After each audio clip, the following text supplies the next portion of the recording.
क्या संकेत कर रहा है यह मतदान का प्रतिशत, किस ओर जा रहा है राजस्थान की जनता का रुख, इस पर बातचीत करने के लिए मेरे साथ मौजूद हैं जाने माने राजनीतिक विश्लेषक और A1 टीवी के चैनल हेड अनिल लोढ़ा जी। सर, आपका बहुत बहुत स्वागत है A1 टीवी में।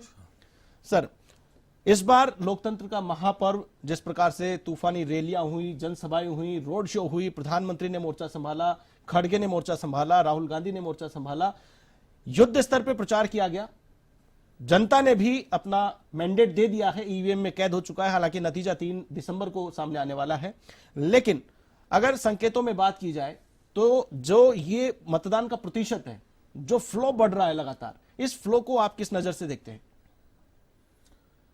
देखिए, 2013 में मतदान हुआ था 75.7%। इतिहास का सबसे ज्यादा मतदान 2013 का 75.7% था जी।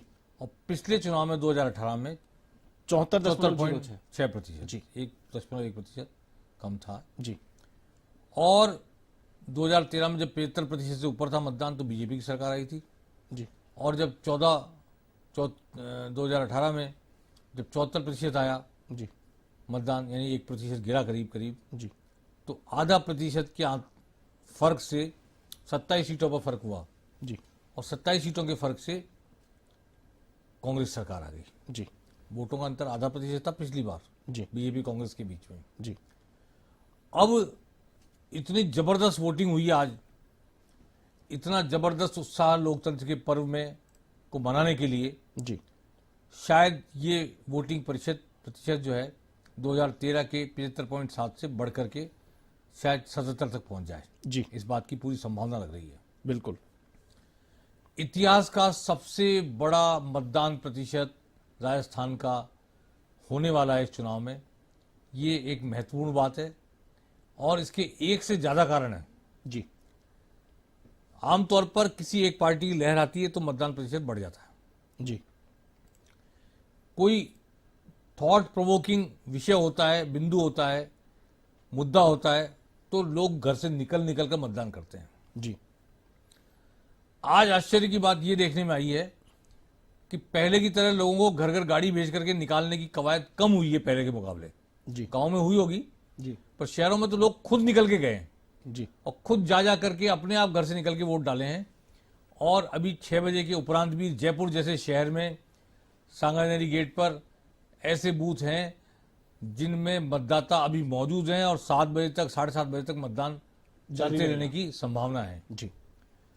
तो ये जो उत्साह है, ये जो जोश है, ये आज से पहले कल तक दिखाई नहीं दे रहा था किसी को।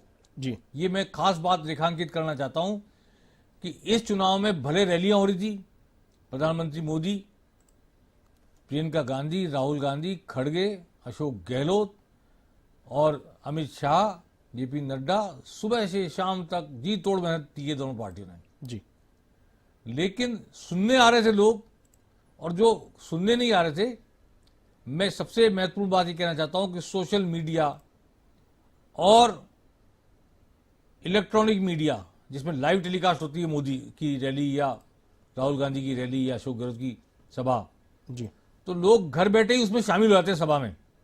अब चौराहे चौराहे इकट्ठा होकर संख्या दिखाने की जरूरत नहीं है। संख्या तो चुनाव लड़ने वाला प्रत्याशी अपनी इज्जत आबरू बचाने के लिए लेके आता है, इकट्ठी करता है। जी, पर वास्तव में घर घर में क्यों इतना लाइव टेलीकास्ट हो रहा है, इतने सारे चैनलों पे हो रहा है जी, और फिर क्लिपिंग कट कट के फेसबुक पर, यूट्यूब पर जगह जगह वायरल हो रही है। जी, तो जो विचार है, जो मुद्दे हैं, जो थॉट प्रोवोकिंग इश्यूज हैं, वो घर घर फैल रहे हैं, सोशल मीडिया से, इलेक्ट्रॉनिक मीडिया से, फिर अगले दिन अखबार से भी। जी, मीडिया का इतना बड़ा प्रचार प्रसार हुआ है, इतना विस्तार हुआ है कि उसने लोगों के माइंड को कैप्चर कर लिया एक तरह से, मैं कहना चाहता हूं, जी, सोशल मीडिया ने खासतौर पे। इसलिए कल तक कोई लहर नहीं दिख रही थी, कल तक ऐसा लग नहीं रहा था कि मतदाता इतने उत्साह से निकल के आएगा, पर वो मतदाता घर ही घर बैठे इनहेल करना होता है, जैसे निगलना, जी, वो सारे विचार, वो सारे मुद्दे, वो सारे इश्यूज निकल रहा था सोशल मीडिया के माध्यम से, इलेक्ट्रॉनिक मीडिया के माध्यम से, अखबारों के माध्यम से। और अब जो कुछ उसने निगला है उसको आज उसने मतदान में उगल दिया जाकर के, जी, दबा करके बटन। अब क्या निगला और किसने क्या उगला, ये प्रश्नवाचक चिन्ह है बहुत बड़ा।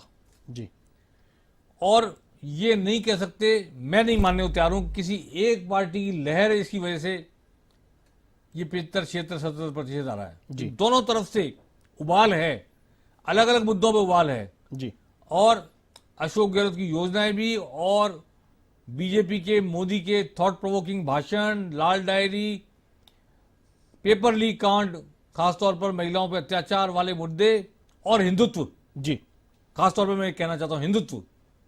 तो ये सारे मुद्दे, तो इन मुद्दों ने वोट डलवाए हैं या 500 रुपए के सिलेंडर ने, चिरंजीवी योजना ने और मुफ्त किट राशन के उसने वोट डलवाए हैं, ये सवाल निशान सबके सामने है। मैं आपसे ये कहना चाहता हूं अपने दर्शकों से, एक गोल्डन प्रिंसिपल है इस राजनीति का भारत की इस वक्त की, कि बीजेपी का वोटर वोकल है, प्रोवोक होता है और अपनी विचारधारा छुपाता नहीं है, जनता की भी रखता है, बहस करता है, बात करता है और लोगों को वोटर भी कन्विंस करने की कोशिश करता है।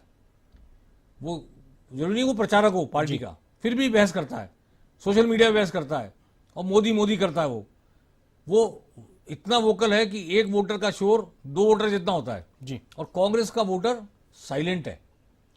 कांग्रेस का वोटर बहस नहीं करता कि मेरे को गैस का सिलेंडर मिला, मेरे को 25, किसी को कुछ कहने नहीं जाता। वोटर है वो 2 वोटर मिलकर भी 1 वोटर जितना हल्ला नहीं करते। इसलिए ये साइलेंट वोटर अभिव्यक्त हुआ है या वो वोकल वोटर जाकर अपनी बात को वोट में तब्दील करके आया है, ये बड़ा प्रश्नवाचक चिन्ह है। और ये शायद सभी जो राजनीति को समझने वाले, अध्ययन करने वाले और ज्योतिष की तरह राजनीति को बांचने वाले लोग हैं, उनके सामने भी ये असमंजस की स्थिति पैदा हो गई है। और मैं तो इसी चैनल पर पिछले 5 वर्ष पहले वोटिंग के दिन ही मैंने 6 बजे कह दिया था कि कांग्रेस की सरकार बनने वाली है, पर 99-100 सीट से बनेगी, 120 नहीं आ रही है। जी 6:01 पे कह दिया था मैंने। आज मैं भी अपने आप को असमर्थ पा रहा हूं ये बताने के लिए कि किस पार्टी को कितनी सीट मिल रही है, किसका बहुमत आ रहा है या हंग आ रही है असेंबली। सब कुछ दोनों तरफ से इतना जबरदस्त प्रचार तंत्र हुआ है और इधर के समर्थक भी उतने कट्टर हैं, उधर के समर्थक भी उतने कट्टर हैं। जी तो कह नहीं सकते कौन से समर्थक ज्यादा निकल के आए, वोटिंग किन्होंने ज्यादा की और सीट दर सीट क्या कैंडिडेट को भी देखा उन्होंने 5 साल की उसकी परफॉर्मेंस देखी या परफॉर्मेंस खराब समझ के दूसरे नए आदमी को दिया। अभी बहुत सारे सवालों का जवाब आना बाकी है, लेकिन अभी भी 7 बजे के आसपास तक भी लोग वोट डाल रहे हैं अंदर जो आ गए बूथ पे। जी इससे लोगों के वोट डालने के प्रति आकर्षण ही नहीं, दृढ़ निश्चय का, संकल्प का पता लगता है। जी जी जी बिल्कुल सर। जिस प्रकार से जो वोटिंग परसेंटेज का जो ट्रेंड चला रहा है, 2003 की अगर बात करें तो 3.79% ज्यादा वोट पड़े थे और भाजपा की सरकार बनी थी। 2008 की अगर बात करें तो 0.93% वोट कम पड़े थे और कांग्रेस की सरकार बनी थी। 2013 में 8.79% वोटिंग ज्यादा हुई और फिर भाजपा लौट आई।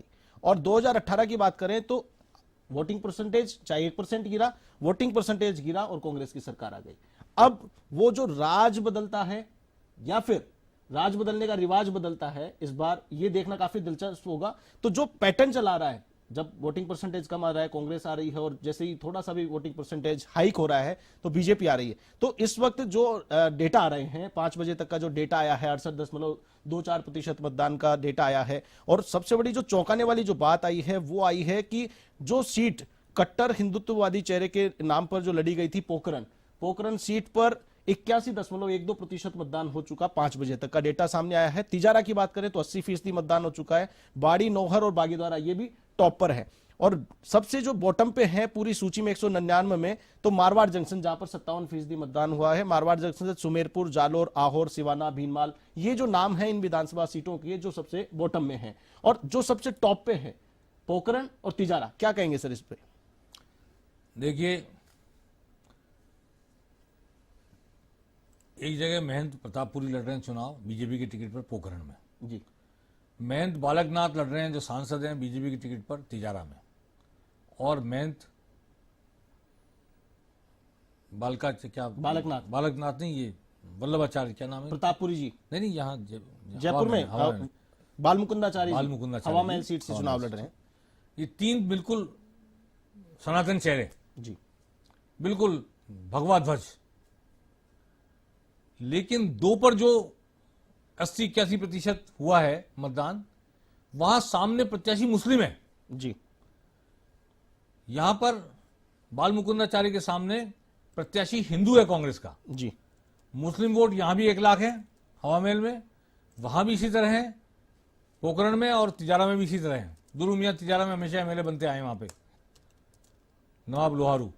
तो जहां पर कांग्रेस का कैंडिडेट मुस्लिम है और हिंदू चेहरा भगवा है, महंत है, तो वहां पर हिंदू वर्सेस मुस्लिम हो गया चुनाव। जी और कहीं मुस्लिम ना जीत जाए पहले की तरह। जी साले मोहम्मद मंत्री थे अभी, जी वो पोखरण से लड़ रहे हैं, जी। पिछली बार प्रतापपुरी हार गए थे थोड़े से वोटों से, तो वो कसर ना रह जाए, इसलिए हिंदू ने प्रवोक होकर वोट दिया वहां पे, मेरा ऐसा मानना है। जी और हिंदू प्रवोक होकर वोट देगा, एग्रेसिव होकर वोट देगा, ये जानते हुए मुसलमानों ने भी वहां पे अपनी सीट को बचाने के लिए वोट दिया है। ये स्थिति तिजारा में है। दोनों जगह चुनाव हिंदू मुस्लिम इसलिए हो गया क्योंकि कांग्रेस के चेहरे मुस्लिम थे और बीजेपी के चेहरे सनातन और भगवा चेहरे थे। ऐसा प्रोवोकेशन हवामेल में इसलिए नहीं था। हवामेल में भी एक तरफा वोटिंग मुस्लिम समुदाय ने की है, वो भी सामने आएगा रिकॉर्ड, जी पर वहां पर कांग्रेस का चेहरा भी हिंदू था, जी इसलिए वो प्रोवोकेशन नहीं था कि मुस्लिम को रोकना है। जी तो ये जो बीजेपी को लेकर बात कही जाती है कि वो एक भी मुसलमान को टिकट नहीं देती है, फिर मुस्लिम समाज की तरफ से बिल्कुल बेपरवाह रहती है, अलग रहती है, उसे पता होता है कि उसे वोट नहीं दिए जाएंगे। लेकिन हिंदू धर्म, सनातन और जैसा कहते हैं हम आर्य बनाएंगे, अभी आरएसएस के प्रमुख ने कहा कल बैंकॉक में, जी तो वो जो उनकी पॉलिसी है, जी उनकी नीति है और रणनीति है, जी दोनों इन जगह सफल होती नजर आ रही है। अब वो क्या इतनी सफल होगी कि कांग्रेस की जो स्ट्रेटेजी है उसको फेल कर देगी, ये आने वाला वक्त बताएगा। जी पर 80% से ऊपर पोलिंग इसलिए हुई है कि दोनों ही समुदाय एक दूसरे को कैप्चर नहीं करने देना चाहते सीट को। जी इसलिए पिछली बार कसर महेंद्र प्रतापपुरी की निकालना चाहता था हिंदू समुदाय, तो मुस्लिम समुदाय भी इस बात को जानता था कि वो कसर निकालने के लिए इस तरह टूट करने पड़ेंगे वोट डालने के लिए, हम भी पीछे न रहें। जी तो वहां पर चुनाव इन 2 सीटों पर तो विशुद्ध रूप से हिंदू मुस्लिम चुनाव हुआ, ऐसा मेरा मानना है। जी आई एम नॉट श्योर, मैं ये नहीं कह सकता मैं जो कह रहा हूं वो सच ही होगा, पर ऐसा अनुमान है कि प्रतापपुरी के सामने साले मोहम्मद और बालकनाथ के सामने इमरान खान कांग्रेस के, ये आमने सामने जब आए तभी तय हो गया था कि चुनाव हिंदुत्व के आधार पर हिंदू मुस्लिम होकर लड़ा जाएगा। जी और ये हवा महल, आदर्श नगर और किशनपोल, जयपुर की 3 सीटों की बात करना चाहता हूं। जी तीनों सीटों पर 1-1 लाख मुस्लिम है जी मतदाता। जी और अभी जहां पर लाइन लगी हुई है 6 बजे के बाद भी, जी मैं समझता हूं अगर हमारी बात हो सके तो वहां बात करने की कोशिश करेंगे हम, जहां हमारे संवाददाता मौजूद हैं, और अभी भी लाइन लगी हुई है और लाइन लगी, अभी वोट दे रहे हैं लोग। जी उनमें अधिकांश वो बूथ हैं जहां मुस्लिम वोटर हैं। जी अगर उनसे बातचीत संभव हो तो हम कोशिश करेंगे बात करने की, जी और आपको बताएंगे कि इस वक्त तक भी वोटर 7 बजे तक भी अगर लाइन में लगे हुए हैं तो वो कौन से वोटर हैं और क्या प्रोवोकेशन है वोट डालने का उनको। 6 बजे बाद भी वो मैदान में हैं, डटे हुए हैं, मतदान केंद्र में हैं। तो ये तीनों सीटें जयपुर की जो 1-1 लाख मुस्लिम मतदाता रखती हैं, इनमें किसी में भी जो बीजेपी के कैंडिडेट हैं जी उनका स्पष्ट इशू ये था कि 2 जगह कांग्रेस के वर्तमान एमएलए मुस्लिम हैं, जी रफीक खान आदर्श नगर में और अमीन कागजी जी किशनपुर में। तो यहां तो स्पष्ट ही है बिल्कुल, जी ये तो समुदाय विशेष की बात हो गई है बिल्कुल। पर हवा महल ऐसी सीटें इस पे 1 लाख से ज्यादा मुश्किल मुस्लिम मतदाता है, लेकिन वो हिंदू चेहरा है कांग्रेस का भी, आर तिवारी, वो भी ब्राह्मण चेहरा है, जी शहर कांग्रेस के अध्यक्ष भी है। तो ये तीनों जगह भी चुनाव, इनमें 2 जगह तो हिंदू मुस्लिम हो ही रहा है, लेकिन किशनपोल का मैं उदाहरण देना चाहता हूं, यहाँ पे हिंदुओं ने बहुत सी बड़ी संख्या में या तो वोट नहीं देने गए होंगे या कांग्रेस को वोट दिया होगा। जी उसके कई कारण हैं कि जो प्रत्याशी हैं उनको लेके उनके अपने समाज में बहुत सारी बातें, विवाद उठे हुए हैं। जी तो एक रीजन तो हाईएस्ट पोलिंग का ये पूरे प्रदेश में, मुस्लिम मतदाता ने साइलेंट होकर के 80 से 90% मतदान किया है, जी और साइलेंट होकर किया है। आज से पहले कल तक किसी को भनक नहीं थी कि मुसलमान किस तरह वोट देंगे। जी उन्होंने हिंदुओं में कोई रिएक्शन पैदा कर ले बीजेपी या अपने आप कोई रिएक्शन पैदा, ये नहीं होने दिया। बहुत ही साइलेंट मूवमेंट रखा, बहुत ही रणनीतिक पूर्वक काम किया मुस्लिम समाज ने जी। और उमर दराज जैसे लोग ने विड्रॉ कर लिया, आम आदमी पार्टी टिकट पे जो लड़े उन्होंने, पप्पू कुरैशी ने वापस ले लिया नाम। ये इस पोलराइजेशन की तरफ संकेत देता है जी कि उनके समाज ने कहा कि आप बिल्कुल वोट पर बटन दीजिए। जी। और जैसे ही योगी आए यहाँ पर, जी जब उन्होंने रोड शो भी किया उन्होंने बिल्कुल राज्यवर्धन राठौड़ के लिए, जी। तो उससे वो जो समाज है मुस्लिम समाज, उसमें और प्रोवोकेशन हुआ कि हमको वोट देना है। तो लंबी लंबी लाइनें उस समाज की देखी गई। पूरे प्रदेश में 40 सीटें ऐसी है जहां पर मुस्लिम समाज के लोग मतदाता मायने रखते हैं, नतीजे को प्रभावित करने की स्थिति में है, और उनमें से 5 से 7 सीटें ऐसी है जो नतीजा ही वही निकालते हैं। तो ये हिंदू मुस्लिम हुआ है, एक तो कारण ये है मतदान का प्रतिशत बढ़ने का। जी। हिंदू समाज में भी मैं एक उदाहरण देना चाहता हूँ। हमारे घर में काम वाली आती है, जी। तो हमारी माता जी ने सुबह उससे पूछा जी। किसको वोट देगी, उसने कहा बीजेपी को। जी। मदन ने ऐसे ही सवाल किया, 500 रुपए तुम्हारे सिलेंडर आ रहा है, जी। अन्नपूर्णा किट आ रहा है, 25 लाख की तुम्हारी संजीवनी है, चिकित्सा की सुविधा है। उन्होंने मेरे अकेले को थोड़ी है, पूरे समाज को दिए उन्होंने। तो इसमें तो कोई स्पेशल एहसान थोड़ी नहीं। हाँ, इसमें एहसान थोड़ी किया है। फिर बीजेपी को कि साहब वो पीछे हसनपुरा है, जी। कांग्रेस आ गई तो मुसलमानों का राज हो जाएगा। एक अनपढ़, पढ़ी लिखी नहीं है वो, जी, वो कह के गई हमको सुबह आज ये बात। जी। तो ये किस हद तक हिंदू समाज में बात घर कर गई है जी कि कांग्रेस का मतलब मुसलमानों की मुस्लिम परस्त पार्टी और बीजेपी का मतलब हिंदुओं की पार्टी। तो जो परसेप्शन तैयार किया गया, जो एक माइंडसेट तैयार करने की कोशिश बीजेपी की गई, 199 सीटों पर एक भी मुस्लिम चेहरा नहीं उतारा गया और एक इनडायरेक्ट वे में मैसेज दिया गया, तो क्या वो कन्वे कर गया ग्राउंड लेवल पे? जिस प्रकार से आपने एक एग्जांपल दिया उससे तो ये समझ में आता है कि जो मैसेज बीजेपी देना चाहती थी, जो पब्लिक तक पहुंचना चाहती थी, वो पहुंची है। देखिए, सोशल मीडिया पे आप अलग अलग देखते होंगे, ग्रुप्स में भी मैसेज आते हैं, तो मोदी मोदी और जय हिंदुत्व और भारत बचाओ बचाना है, तो ये सब इस तरह के मैसेज भरमार है जी। इनको जवाब देता हुआ कोई दिखता नहीं है सोशल मीडिया पे भी। इक्का दुक्का आदमी जवाब देते हैं, डरते हैं, एक जना जवाब देगा सब उस पर टूट पड़ते हैं जी। परंतु क्या वोटर सिर्फ उतने ही हैं जितने लोग सोशल मीडिया पे मैसेज कर रहे हैं? वोटर वो भी हैं जिनके जो जवाब नहीं देते, वोटर वो भी हैं जो फेसबुक नहीं देखते, जो यूट्यूब नहीं देखते। ऐसे बहुत सारे वोटर हैं, साइलेंट हैं, वोकल नहीं है, कहीं चुनाव सभा में नहीं जाते, लेकिन जब वोट देने जाएंगे तो उनकी विचारधारा कुछ और होगी।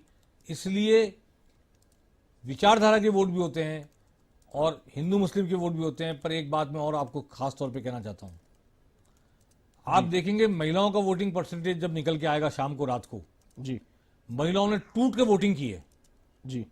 ये वोटिंग 500 रुपए गैस सिलेंडर की है क्या? ये वोटिंग संजीवनी चिरंजीवी की है या 1000 रुपया जो 10 या 10,000 रुपए साल देने वाली बात की है जी, या उस मोबाइल की है जी। किस बात की वोटिंग है?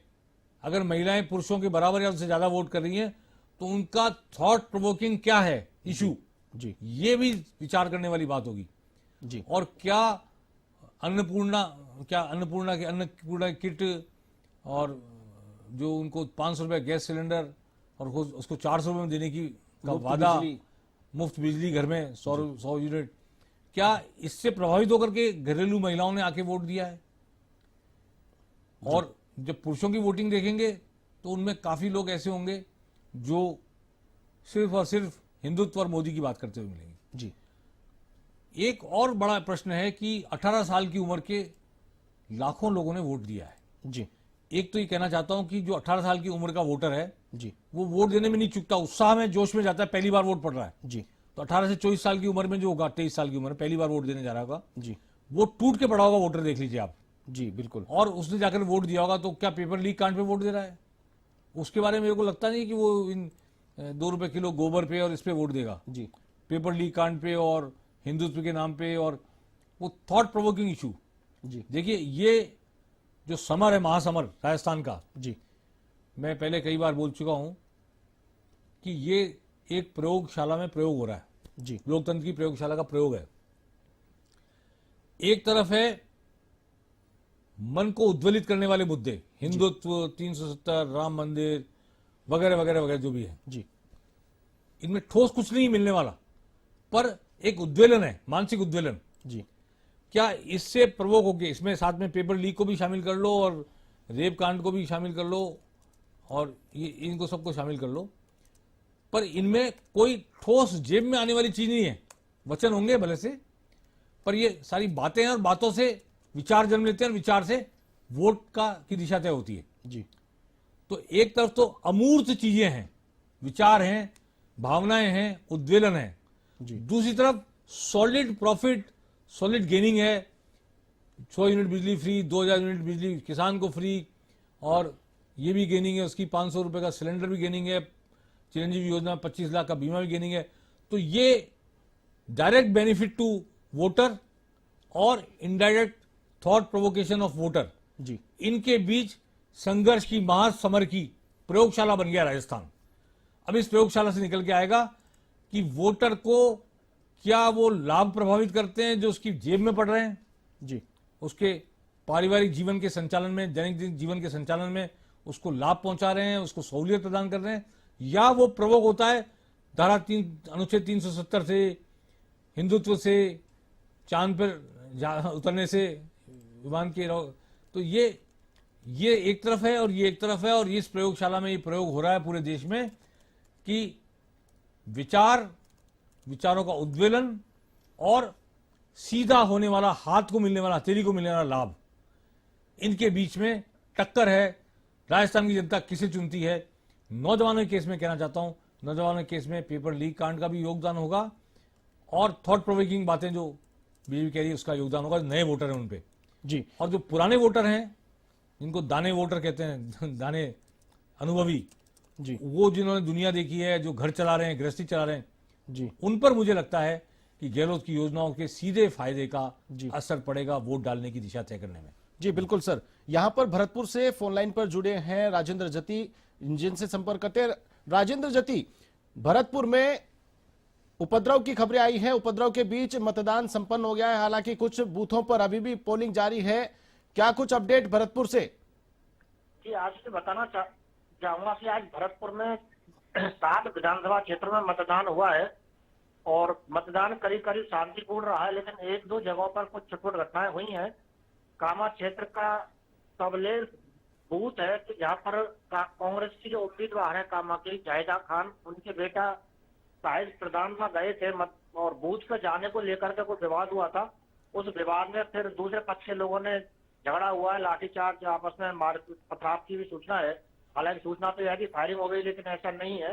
मारपीट और झगड़ा हुआ है, फिर पुलिस ने मिलकर के बीच बचाव कराया है। उसके बाद में फिर बूथ का काम रेगुलर शुरू हो सका है। इसके अलावा नगर में सुकेती एक बूथ है कि वहां पर भी मतलब 2 पक्षों के बीच में विवाद हुआ था, बाद में पुलिस ने समझा दिया। लेकिन अभी शाम के टाइम समय एक खबर और आई है कि जो नगर क्षेत्र के भाजपा के उम्मीदवार है जवाहर सिंह बेगम, सीकरी थाना क्षेत्र में उनके गाड़ी में कोई पथराव या कुछ मतलब घटना घटी है। इस मामले की भी जानकारी ले रहे हैं और सीकरी थाना पुलिस भी इस मामले की जांच भी कर रही है। इसके साथ ही दीप में भी 1-2 जगह छुटपुट कहीं पथराव या कुछ इस तरह की बातें हुई हैं।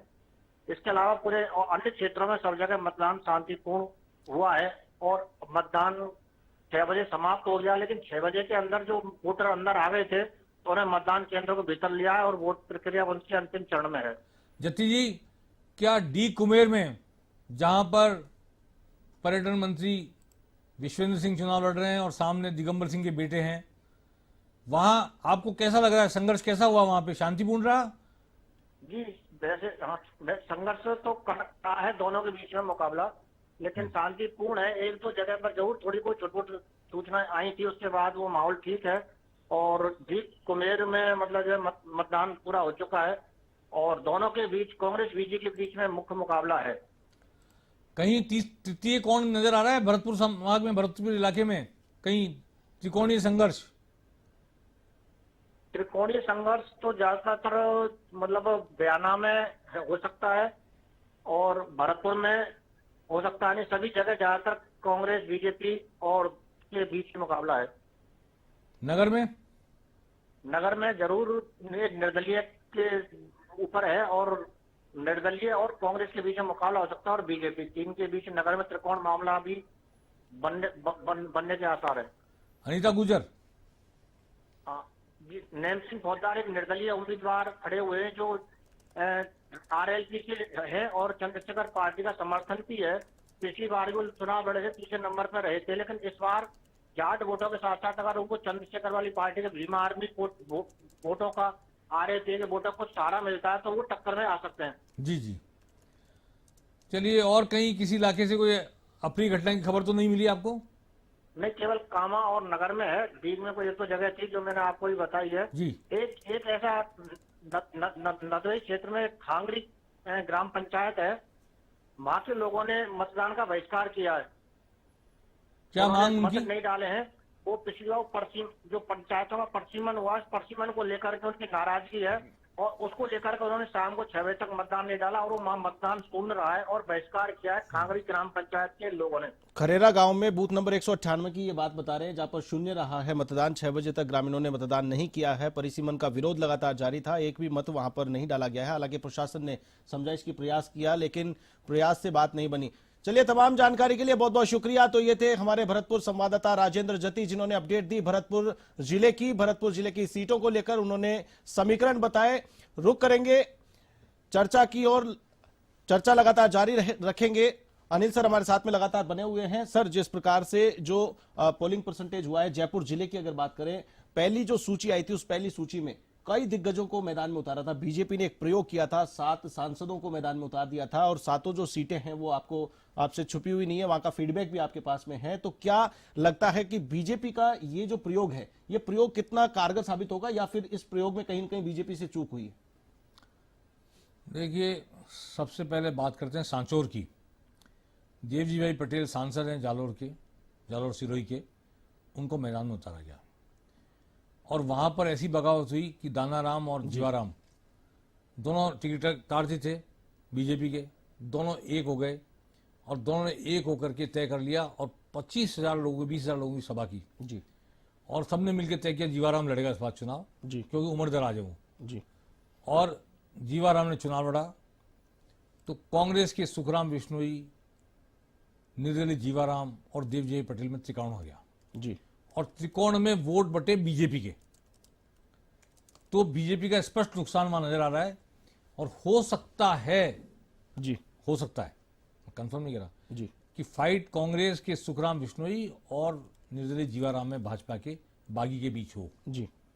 तो एक सांसद, कई बार सांसद रहे वो जी। जालोर सिरोही से, जी। वो एक प्रयोग के नाम पर बलि चढ़ जाए ऐसी आशंका पैदा हो गई है। जी। आशंका पैदा हुई, मैं नहीं कह रहा ऐसा होने जा रहा है जी। आशंका पैदा हो गई। दूसरी परिस्थिति आई है भागीरथ चौधरी की किशनगढ़ से। जी। सांसद थे अजमेर के, पहले किशनगढ़ से एमएलए रह चुके। जी। विकास चौधरी जी। विकास चौधरी को 65,000 वोट मिले थे पिछली बार बीजेपी के टिकट पे जी। अब उसको टिकट न देकर और भागीरथ चौधरी को टिकट दिया पहली लिस्ट में जी। सुरेश टाक जो निर्दलीय विधायक है वहां से जी। उनको सूट ये करता था कि भाजपा और कांग्रेस दोनों से चौधरी आ जाए ताकि वो निर्दलीय लड़ सके। वो पार्टी से नहीं लड़ना चाहते थे जी। कांग्रेस का टिकट नहीं लेना चाहते थे, कांग्रेस का समर्थन किया उन्होंने, पर वो बीजेपी के टिकट पर नगर पालिका अध्यक्ष रहे हुए हैं, मूलतः बीजेपी के आदमी है तो उनको बीजेपी के वोट भी मिलते हैं मंडी के और कांग्रेस के वोट भी मिलते हैं जी। तो इसलिए जब भागीरथ चौधरी उतरे सांसद बीजेपी टिकट पे तो विकास चौधरी कांग्रेस में चले गए और वो कांग्रेस के प्रत्याशी हो गए। अगेन 2 चौधरियों के बीच में त्रिकोण बनाते हुए वर्तमान विधायक निर्दलीय विधायक सुरेश टाक, तो 2 सांसद जी। ऐसी छोटी मोटी बात यहां भी हुई है जयपुर में जी कि सुरपुरा वहां पे बीजेपी के बागी चुनाव लड़ रहे हैं जी। तो ये जो सांसद वाला प्रयोग है जी, इस प्रयोग के तो नतीजे दिया कुमारी और राजवर्धन ये दोनों कंफर्टेबल। सवाई माधोपुर में त्रिकोण संघर्ष हो गया, आशा मीणा उतर पड़ी बागी जी। तो वो दानिश अबरार कांग्रेस के प्रत्याशी हैं जी और डॉक्टर किरोड़लाल मीणा के सामने आशा मीणा उतर गई। तो मीणा वोट या हिंदू वोट डिवाइड हो रहा है, हिंदू मुस्लिम नहीं हो पाएगा चुनाव जी। तो ये जो इस तरह का प्रयोग किया गया, मैं नहीं समझता कि इसकी जरूरत थी या वहां उपलब्ध थे प्रत्याशी, तो फिर क्यों ऐसा प्रयोग किया गया। किसी विषय को सोच के ये प्रयोग किया गया। बाद में तो अगली लिस्टों में उस तरह का प्रयोग नहीं किया गया, नहीं आगे बढ़ाया गया जी। लेकिन ये 3 तो प्रत्याशी सामने ही हैं, डॉक्टर किरोड़लाल मीणा सांचौर के, देवजी पटेल और भागीरथ चौधरी जी, जो कि इस तरह के प्रयोग से काफी प्रभावित त्रिकोण में फंस गए हैं। और बालकनाथ का भी जहां तक मैं जिक्र कर रहा हूं कि बालकनाथ को जब टिकट दिया गया भगवा वेश में, जी महंत बालकनाथ है, यादवों के पीठ के महंत है, जी तो वहां पे भी तिजारा में है यादव वोट बहुत, जाट भी हैं, कई वोट हैं, जी लेकिन मुस्लिम वोट बहुत हैं तिजारा में। नवाब लोहारू दुरुमिया यहाँ से जीतते रहे कई बार, पिछली बार हार गए थे, संदीप यादव जीते थे यहाँ पे। जी संदीप यादव तब जीते थे जब संजीव दाइमा बीजेपी से थे, जी नवाब लोहारू उधर से थे कांग्रेस से, और ये संदीप यादव बसपा से थे। जी अब संदीप यादव को टिकट नहीं मिला, किसी भी पार्टी ने से उन्होंने चुनाव नहीं लड़ा, तो अभी परिस्थिति यह है कि बीजेपी का आकलन था कि यहाँ हिंदू मुस्लिम हो जाएगा, जो 82% के आसपास पोलिंग हो गई, तो ऐसा लगता है हो भी गया है। जी तो उसमें एग्रेसिव पोलिंग दोनों समाजों की तरफ से हुई है। अब ये वक्त बताएगा। यहाँ पर नामांकन भराने के लिए खुद योगी आदित्यनाथ आए थे, जी नामांकन भराने, एक मुख्यमंत्री आया एक सांसद को विधायकी का नामांकन भराने, बड़ी घटना, छोटी घटना नहीं है, पर तभी से मैसेज ये था कि ये चुनाव सनातन और हिंदुत्व के नाम पे लड़ा जाएगा, उसी नाम पे लड़ा गया है। जी तो अब वो सांसद हैं, त्रिकोण में नहीं फंसे, जी। डायरेक्ट फाइट में है, लेकिन डायरेक्ट फाइट में होने के बाद वो ऐसे कंफर्टेबल नहीं है कि सीधे जीत के आता हुआ उनको बता दिया जाए। है फाइट में, जी जीत भी सकते हैं, कोई इसमें दो राय नहीं, लेकिन वो भी मुसीबत में नहीं, लेकिन टक्कर में है। जी बिल्कुल। लोकतंत्र के महापर्व की इस महाकवरेज पर लगातार चर्चा जारी रहेगी। हमारे साथ राजनीतिक विश्लेषक अनिल लोढ़ा जी लगातार बने हुए हैं, आप भी हमारे साथ बने रहिए। यहां पर वक्त तो चला एक छोटे से ब्रेक का, देखते रहिए A1 टीवी में।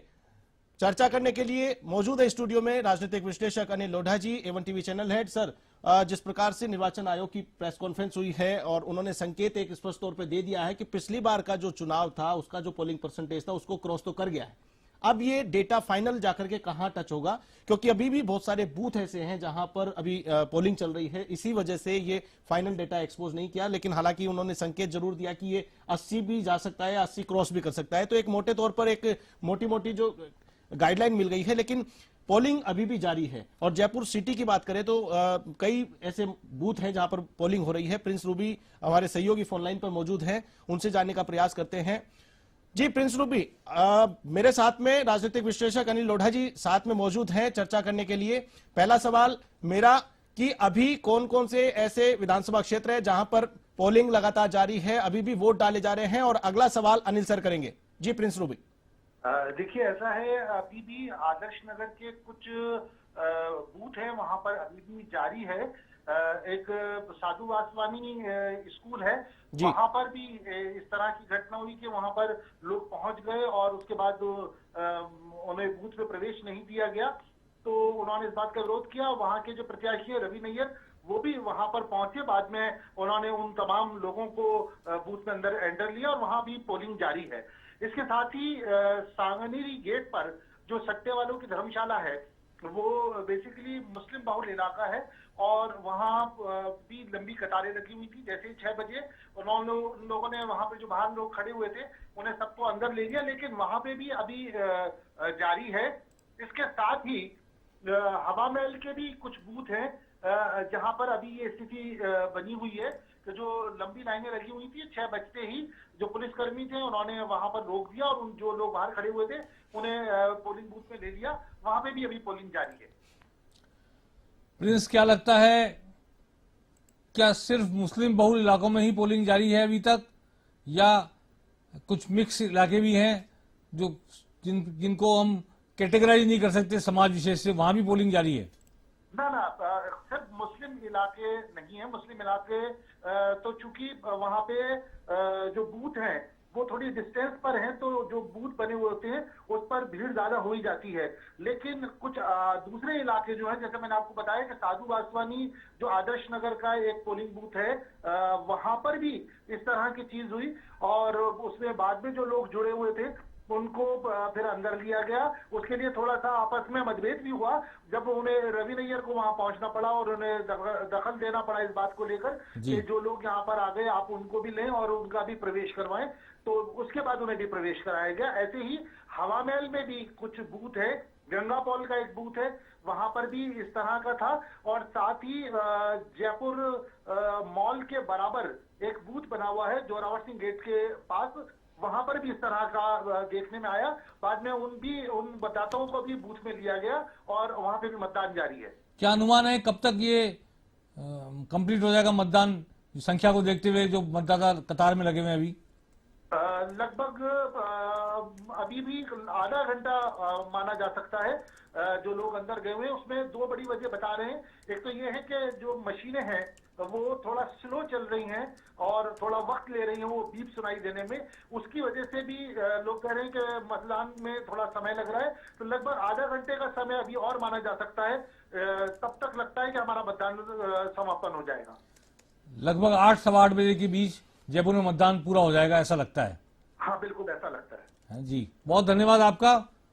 जी, तो ये थे प्रिंस रूबी एवन टीवी सहयोगी, जिन्होंने बताया कि परकोटी की जयपुर शहर की जो सीटें हैं वहां पर कुछ मतदान केंद्र ऐसे हैं जहां पर अभी भी वोटिंग जारी है, अभी भी मतदान केंद्र में लोग मौजूद हैं जिनके वोट डलने बाकी हैं, और इनके क्या मायने हैं इस पर चर्चा करने के लिए लगातार स्टूडियो में मौजूद है अनिल लोढ़ा जी। लेकिन एक और फोन कॉल पर जुड़े हैं हमारे संवाददाता शाहपुरा भीलवाड़ा से रमेश पेशवानी, जो कि वहां की जानकारी दे रहे हैं। रमेश पेशवानी, क्या कुछ अपडेट है शाहपुरा भीलवाड़ा की चुनाव को लेकर? आशीष जी, मैं बता दूं कि मतदान आज शांतिपूर्ण तरीके से संपन्न हो चुका है। यहां वर्तमान विधायक कैलाश मेघवाल के बगावत करने के कारण त्रिकोणात्मक संघर्ष की स्थिति पैदा हो गई। भाजपा से जहां लालाराम जी बैरवा और कांग्रेस से नरेंद्र कुमार रेगर मैदान में हैं, वहीं कैलाश मेघवाल ने विकास और भाईचारा के नाम पर बगावत करते हुए निर्दलीय चुनाव लड़ा है। आज त्रिकोणात्मक संघर्ष की स्थिति साफ दिखाई दी। जी, रमेश पेशवानी मेरे साथ में स्टूडियो में मौजूद है राजनीतिक विश्लेषक अनिल लोढ़ा जी, वो भी आपसे कुछ सवाल करना चाहते हैं। जी सर। सिर्फ एक सवाल है, क्योंकि चुनाव आयोग का प्रतिबंध है, हम किसी तरह का एग्जिट पोल नहीं बता सकते। केवल ये जानना चाहता हूं कि कैलाश मेघवाल इस वक्त विधायक हैं, बरसों से भाजपा में रहे हैं, भाजपा में ही रहे, मतलब 1977 के बाद से जनता पार्टी और फिर भाजपा, वो खुद कैसा महसूस कर रहे हैं अपनी पार्टी के खिलाफ चुनाव लड़ने में? और क्या भाजपा का कार्यकर्ता उनके बगावत के बावजूद भी उनके साथ रहा? दूसरा सवाल। और तीसरा सवाल, क्या उनके भाजपा से अलग होकर चुनाव लड़ने की वजह से कांग्रेस के लोगों ने भी कहीं उनका साथ दिया है क्या? अनिल जी, मैं आपको बताना चाहूंगा कि कैलाश मेघवाल भाजपा से बगावत करने के बाद अपने आप को असहज ही महसूस कर रहे हैं, क्योंकि शाहपुरा में वो यह 5वां चुनाव लड़ रहे हैं। 4 चुनाव पहले लड़े थे, 1 चुनाव उसमें से हारे थे। इस बार बगावत करने के कारण भाजपा के काफी लोगों ने उनसे दूरी बना ली, परंतु जनप्रतिनिधियों में प्रधान और सरपंच तथा नगर परिषद के पार्षद उनके साथ खुलकर खड़े रहे और विकास के नाम पर वोट मेघवाल के पक्ष में देने की अनुरोध करते रहे। तीसरे सवाल के उत्तर में यह कहना चाहूंगा कि कांग्रेस के मुस्लिम समर्थक कैलाश मेघवाल को सार्वजनिक रूप से समर्थन देने की घोषणा कर चुके थे। इसके बाद भाजपा के जो प्रत्याशी हैं लालाराम बैरवा, उनके समर्थन में संघ के कार्यकर्ता खुलकर सामने आए और मुसलमान के विभिन्न संगठनों द्वारा दिए गए समर्थन पत्रों के आधार पर हिंदुत्व की विचारधारा के लोग भी एकजुट हुए हैं। जी, यह नुकसान कैलाश मेघवाल को उठाना पड़ सकता है। जी, बहुत धन्यवाद आपका। इस त्रिकोण संघर्ष में क्या होगा, उन्होंने हमसे बातचीत में एक बार कहा था, मैं 90 साल का नौजवान हूं और जीतूंगा तो 90,000 से, अगर पार्टी टिकट दे ना दे। अब पता नहीं उनका आत्मविश्वास कहां तक ले जाता है उनको। ये चुनाव के नतीजे 3 तारीख को आएंगे, तभी पता लगेगा। आपका बहुत धन्यवाद इतनी जानकारी देने के लिए। जी, तो ये थे हमारे संवाददाता रमेश पेशवानी, शाहपुरा भीलवाड़ा से हमारे साथ जुड़े थे, जिन्होंने जानकारी दी वहां के चुनाव से संबंधी। और लगातार चर्चा करने के लिए मेरे साथ स्टूडियो में मौजूद हैं राजनीतिक विश्लेषक अनिल लोढ़ा जी। सर, बागी इस बार कई देखे गए हैं, कांग्रेस हो या बीजेपी, दोनों में ही करीब 2-2 दर्जन बागी हैं जो मैदान में ताल ठोक कर उतर गए। क्या लगता है, क्या पार्टियों के कितने का समीकरण ये बिगाड़ सकते हैं? देखिए, मैं आपको 1 दर्जन करीब सीटों की जानकारी देता हूं। लगातार एक दूसरे से सीमाएं लगी हुई है जी लगातार सीमाएं लगी हुई ऐसी सीटों पर बगावत हुई। जी पुष्कर डॉक्टर सी गोपाल बायती कांग्रेस के एमएलए रह चुके हैं, जी उन्होंने बगावत कर दी। और नसीम अख्तर कांग्रेस की प्रत्याशी, उनके खिलाफ चुनाव लड़ रहे हैं वो। जी बीजेपी के सुरेश रावत 2 या 3 बार के एमएलए हैं, उनको फिर टिकट दिया बीजेपी ने। जी तो ट्रेंगुलर फाइट होगी कांग्रेस के बागी की वजह से, जो पूर्व विधायक है जी और 2 बार अजमेर उत्तर से चुनाव लड़ चुके हैं जी कांग्रेस की टिकट पर।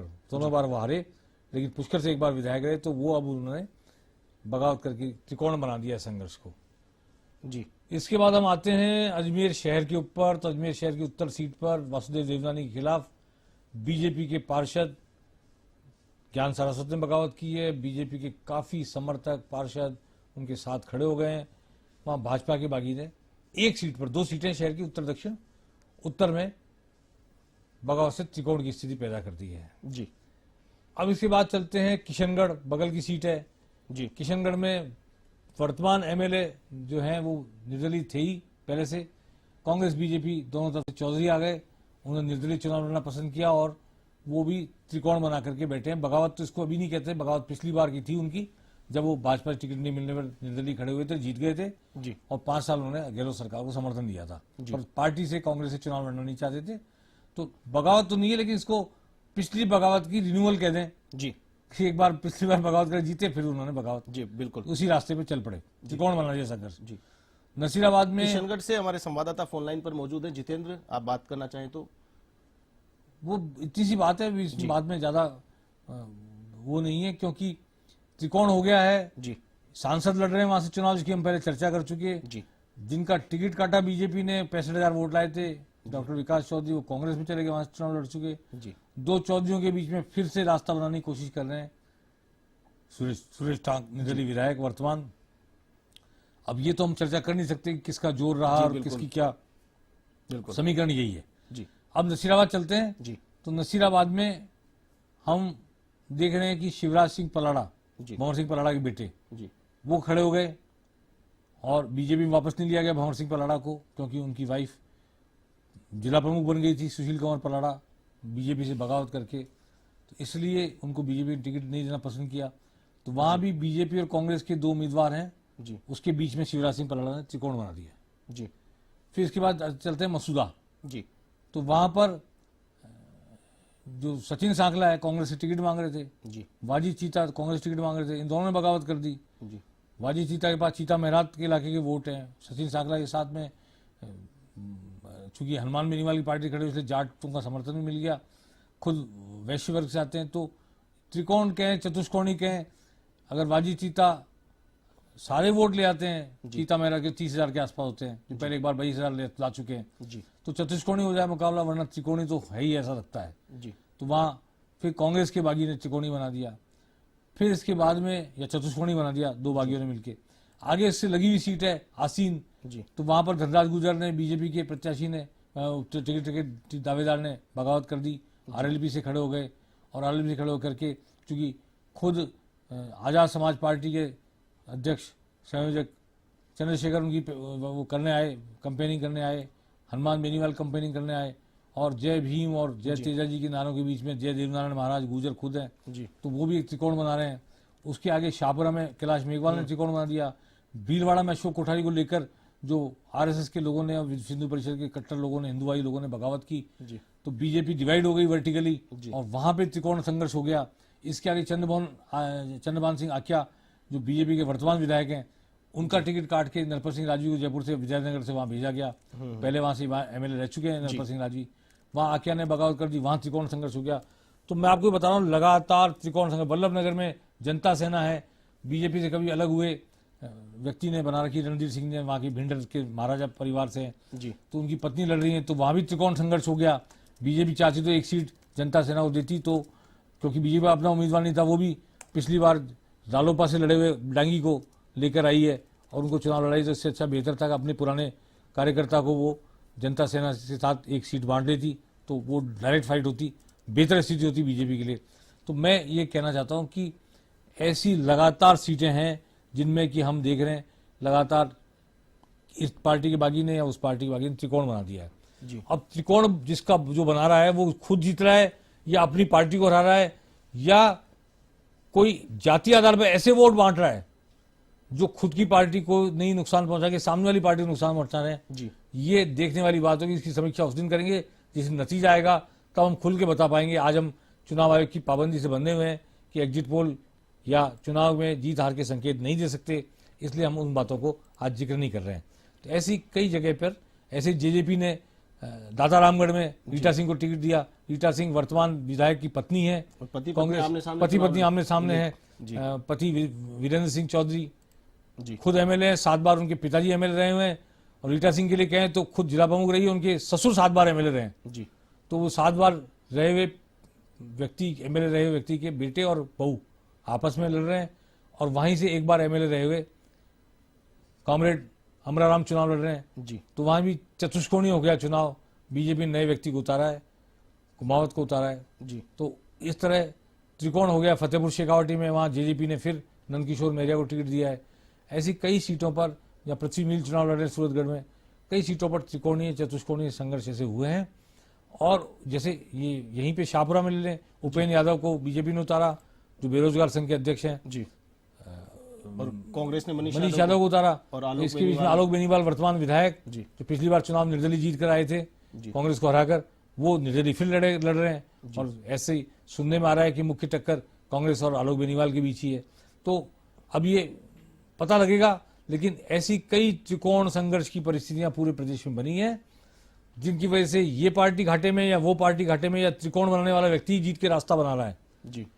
इसलिए मैंने पहले भी आकलन किया था, पिछली बार 200 में से 26 सीटें थी। जी। 13 निर्दलीय, 6 बीएसपी 19, जी। 3 रालोपा हनुमान बेनीवाल पार्टी 22, 2 सीपीएम 24 और 2 बीटीपी 26। एक सीट थी सुभाषगढ़ की, वो अजीत सिंह की पार्टी की थी, लोकदल की। वो हम इसलिए काउंट नहीं करते कि वो कांग्रेस के साथ अलायंस में लड़े थे। तो 26 एमएलए थर्ड फोर्स के थे पिछली बार। जी। मेरा मानना है कि इस बार भी कम से कम 25 और अधिकतम 30 एमएलए ऐसे होंगे जो इन अलग अलग पार्टियों से जीत के आएंगे, निर्दलीय जीत के आएंगे। तो 170 सीटें दोनों पार्टियों में बटेगी, ऐसी संभावना मुझे लग रही है। अब 170 में क्या कोई पार्टी इतना खराब प्रदर्शन करेगी कि वो 60 तक सिमट जाएगी और 110 दूसरी पार्टी की आ जाएगी, ये देखने वाली बात होगी जिस दिन 3 तारीख को चुनाव का नतीजा आएगा। जी बिल्कुल। लोकतंत्र के इस महापर्व के महा कवरेज में लगातार चर्चा का दौर जारी है। यहां पर रुकेंगे एक छोटे से ब्रेक के लिए। बने रहिए आप हमारे साथ, देखते रहिए A1 TV।